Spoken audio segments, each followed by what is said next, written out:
Hallelujah. আমি পড়ছি লূক লিখিত সুসমাচার 4:25 থেকে। হালেলুয়া। আর আমি তোমাদিগকে সত্য কইতেছি, এলিয়ার সময় যখন 3 বছর 6 মাস পর্যন্ত আকাশ রুদ্ধ ছিল ও সমুদয় দেশে মহা দুর্ভিক্ষ উপস্থিত হইয়াছিল, তখন ইসরায়েলের মধ্যে অনেক বিধবা ছিল, কিন্তু এলিয়া তাহাদের কাহারও নিকটে প্রেরিত হন নাই, কেবল সিদন দেশের সারিফতে এক বিধবা স্ত্রী লোকের নিকটে প্রেরিত হইয়াছিলেন। আর এলিশায় ভাববাদীর সময় ইসরায়েলের মধ্যে অনেক কুষ্টি ছিল, কিন্তু তাহাদের কেহই সুচিকিত হয় নাই, কেবল সুরিয়া নামান হইয়াছিল। এই কথা। হালেলুয়া। এখানে প্রভু যীশু খ্রিস্ট কিছু যাজক, কিছু ফরাসিদেরকে বলছেন, কারণ প্রভু যীশু খ্রিস্ট যখন ঈশ্বরের রাজ্যের কার্য শুরু করেন 30 বছর বয়সে, যেদিনকে প্রথম তিনি জেরুসালেম মন্দিরে যান, সেদিনকে যখন বাক্য প্রচার করেন, বাক্য প্রচার করার পর কি বাক্য প্রচার করেন? প্রভুর আত্মা আমাকে অধিষ্ঠান করেন, কারণ তিনি আমাকে অভিষিক্ত করিয়াছেন দরিদ্রের কাছে সুসমাচার প্রচার করিবার জন্য। তিনি আমাকে প্রেরণ করিয়াছেন বন্দীগণের কাছে মুক্তির প্রচার করিবার জন্য, অন্ধদের কাছে চক্ষু দান প্রচার করিবার জন্য, উপদ্রুত দিগকে নিস্তার করিয়া বিদায় করিবার জন্য, প্রভুর প্রসন্নতার বৎসর ঘোষণা করিবার জন্য। প্রভু যখন এই বাক্যটা জেরুসালেম মন্দিরে পাঠ করছিলেন, পাঠ করার পরে বলছেন যে এই বাক্য আজকে সম্পূর্ণ হলো। এই বাক্য এতদিন যে এই বাক্যটা যে পূর্ণ হয়েছিল না, সেই পূর্ণটা আজকে পরিপূর্ণ হলো এই বাক্য। প্রভু যখন বললেন, তখন যাজক ফরাসিরা তখন তার বিরোধ করতে লাগে, যে তুমি তো একটা সাধারণ কাঠমিস্ত্রি, তুমি তো যোসেফের পুত্র, তোমার মাতা কি মরিয়াম নয়? যীশু খ্রিস্টকে যখন এইরূপ কথা বলে, তখন প্রভু তাদের কাছে এই বাক্য বলেন যে এলিয়া কে ছিলেন? ঈশ্বরের দাস, ঈশ্বরের ভবিষ্যদ্বক্তা। প্রথম রাজাবলীতে 17:8 লেখা আছে এলিয়ার ঘটনা সম্বন্ধে। এলিয়া আহাব রাজার সময় ছিলেন।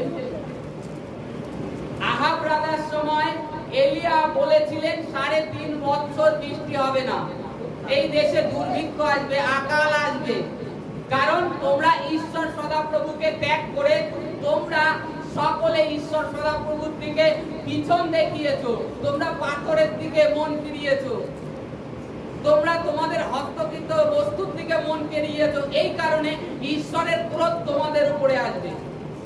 3.5 বছর এই ইসরায়েলে বৃষ্টি হবে না, ইসরায়েলের মধ্যে 3.5 বছর বৃষ্টি হবে না।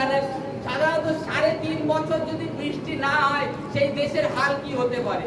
আমরা যদি দেখি সামান্য এই গরম পড়েছে, গরম পড়তে না পড়তে কিছু লোকের বক্তব্য, এত গরম পড়ে গেল এখনো বৃষ্টি নেই, এইরূপ ভাবনা। আর যদি মরুভূমি অঞ্চল হয়, সেখানে 3.5 বছর যদি বৃষ্টি না হয়, সেই দেশের অবস্থা কি হতে পারে? এলিয়া ঈশ্বরের দাস ছিলেন, তিনি প্রার্থনা করেছিলেন, আর 3.5 বছর বৃষ্টি দেয়নি ঈশ্বর। আর এই এলিয়া কে ঈশ্বর বলেছিলেন, তুমি ইসরায়েল থেকে চলে যাও, কারণ আহাব রাজা তোমাকে খুঁজে বেড়াবে। কারণ তুমি আমাকে বলে জল রুদ্ধ করে দিয়েছো, বর্ষা বন্ধ করে দিয়েছো। এবার বলি, একজন মানুষ কি করে জল রুদ্ধ করতে পারে? এলিয়া তো আমাদের মতন রক্ত মাংসের মানুষ ছিল। পৃথিবীতে ঈশ্বর সদাপ্রভু তার কার্য করার জন্য শরীরের প্রয়োজন হয়। তিনি তো আত্মা, অলরেডি আমরা জানি ঈশ্বর আত্মা, পবিত্র শাস্ত্র বাইবেলে লেখা আছে, কিন্তু তাকেও কাজ করার জন্য শরীরের প্রয়োজন হয়। ঈশ্বরের বাক্য যে এলিয়া বলেছিল বৃষ্টি বন্ধ হয়ে যাক, সেই বাক্যটা ঈশ্বরের বাক্য হয়ে গেছিল, শরীর থেকে ঘোষণা করেছিল। এই কারণের জন্য ঈশ্বর সেই বৃষ্টি বন্ধ করে দেয়, আর বৃষ্টি 3.5 বছর হয় না। তখন এলিয়াকে খুঁজে বেড়ায়, আর এলিয়াকে পরে ঈশ্বর আদেশ দেয়, তুমি সারিপথে যে বিধবা আছে অমুক জায়গায় তার কাছে চলে যাও, সেখানে তোমার খাবার আমি জুগিয়ে রেখেছি। এলিয়া কি করে? ঈশ্বরের আদেশ অনুসরণে চলে যায় সারিপথে। সেখানে ওই বিধবাকে দেখছে কাঠ কুড়োচ্ছে, গিয়ে বলছে আমার জন্য একটু জল আনো না। তখন দেখেই বুঝতে পেরে গেছে ওই বিধবা যে এই যে ব্যক্তি, ইনি কোনো সাধারণ ব্যক্তি নয়। বলছে আমি ঈশ্বরের লোক। তখন এলিয়া বলছে আমি ঈশ্বরের লোক, ঈশ্বর আমাকে প্রেরণ করেছে। জল আনতে যাচ্ছে, তখনই বলছে আমার জন্য একটা রুটি নিয়ে এসো, আমি বেশ অনেকদিন ধরে না খাওয়া রয়েছে, খাইনি। বলছে আমার কাছে, আপনি তো ঈশ্বরের লোক, আমার কাছে আপনাকে মিথ্যা কথা বলার জায়গা নেই। আপনাকে যে আমি মিথ্যা কথা বলবো আমি লুকোতে পারবো না। আমার হাড়িতে এইটুখানি দুটো রুটির মতো ময়দা পড়ে আছে, আর আমার তেলের যে শিশি তাতে একটু ছিটা তেল আছে। এই যে কাঠ কুড়াচ্ছি, এই কাঠ কুড়িয়ে নিয়ে গিয়ে দুটো রুটি তৈরি করব, বিষ মাখিয়ে আমি আমার ছেলে খেয়ে মরে যাব। কারণ এই অলরেডি 1-1.5 বছর আকাল শুরু হয়ে গেছে, দেশে বৃষ্টি নেই, ফসল হচ্ছে না, কি খেয়ে বাঁচবো? তখন এলিয়া বলছে তুমি যাও, ঈশ্বর সদাপ্রভু তিনি আমাকে পাঠিয়েছেন, তোমার খাদ্য সামগ্রী তিনি ব্যবস্থা করবেন। সে বিধবা কোনো সন্দেহ করে না, একবারও বলে না যে আমার হাড়িতে একটু চিরা রয়েছে, এটাকে আমরাই মরে যাই, কিংবা আমরা খেয়ে কি বাঁচবো, এরকম ভাবনা কখনোই আসেনি। সে গিয়েছে, রুটি করেছে, এনে দিয়েছে। এনে দেওয়ার পরে এলিয়া খেয়েছে, খাওয়ার পরে বলছে এলিয়া যে যতদিন আমি এই সারিপথে থাকবো ততদিন তোমার বাড়িতে, তোমার গিয়েছে যতদিন আমি থাকবো, তোমার যে হাত ময়দার কৌটো আছে তা কখনো খালি হবে না, কখনো খালি হবে না, তোমার তেলের শিশিও খালি হবে না। আর সেই তেলের শিশি খালি হয় না, ময়দাও খালি হয় না, যতদিন ওখানে 2.5 বছর অবধি এলিয়া যতদিন ছিলেন, যতদিন আকাল ছিল, ততদিন তার ময়দার জ্বালা আর তেলের কৌটোর তেল শেষ হয় না। কারণ কি? সে ঈশ্বরের দাসের বাক্যে বিশ্বাস করেছিল। ঈশ্বর অদ্ভুত কার্য করতে পারেন।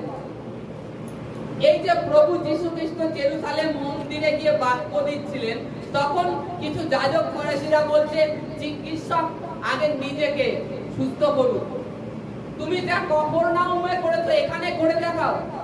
তা প্রভু তখন উত্তর দিয়েছিলেন যে ভাববাদী নিজ গ্রামে অগ্রাহ্য হন। মানুষে তাকে যে সে যে ঈশ্বর থেকে প্রেরিত হয়েছে এটা কখনো ভাবেন না। এই কারণের জন্য প্রভু সেখানে অনেক কার্য দেখাতে পারেননি, কিন্তু চমৎকার যেরকম পীড়িতদেরকে সুস্থ করা সেগুলো দেখাতে পারেননি, কারণ তারা সন্দেহ করেছিল ঈশ্বরের বাক্য। এখানে কি হয়?